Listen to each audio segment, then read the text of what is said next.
Creativity is simply telling your story and bringing people into your world.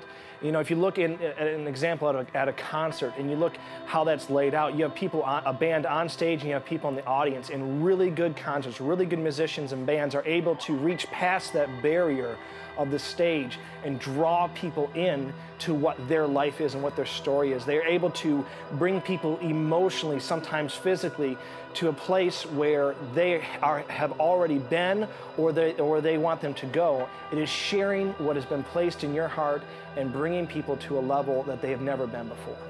I don't think that you can have good art without creativity. It's really, creativity is something that's constantly moving and changing and adapting to the situation and the place that you're in. And so to try to produce any type of art without doing that, without moving ahead, you're just going to end up with dry knockoffs of stuff that is probably gross and people won't like. I don't see myself as a perfectionist. I don't need songs to be perfect.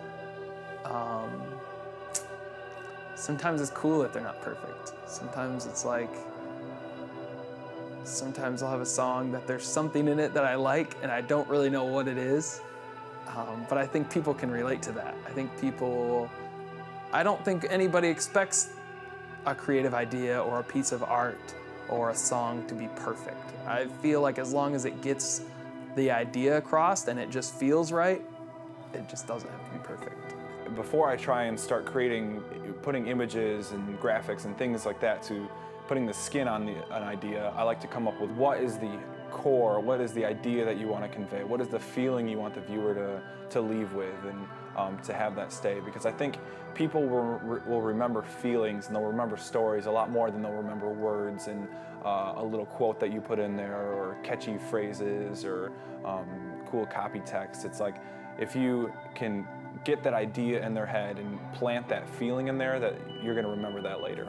By creating patterns in my life that force me to look and see the world differently, by consistently writing every day, by reading books, by seeing movies, by having conversations with friends, talking about subjects that kind of push me to think outside of the box and beyond what my mind's limits have already kind of constructed, to be able to really push forward and see the world in new ways, I think is probably the biggest way that I can find inspiration.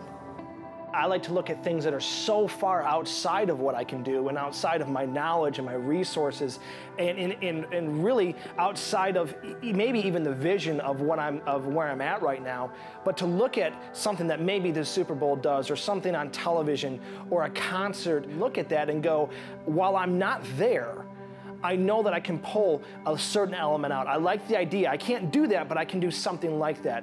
And I think a lot of times people look at something that's so far outside of their reach and they just write it off and they say, no, there's no way I can do it, so I'm just gonna stick with what I know and kind of stay inside my little safety bubble. But we have to be able to take sometimes ourselves out of the reality of our finances and our volunteers and our staff and the equipment that we have and kind of get off our little soapbox of these are the only things that I have, and these are the only things that I can do, and this is all the vision that's available to me, and sometimes take a moment and just dream outside of reality sometimes. And honestly, when you do that, those are the things, those dreams, those times where you research, those times where you call up companies that are doing things that you don't do and you ask them, how do you do that? And maybe you can't do it for 10 years, but you call them up. It's birthed out of those things and having that discipline that you're actually able to eventually get there.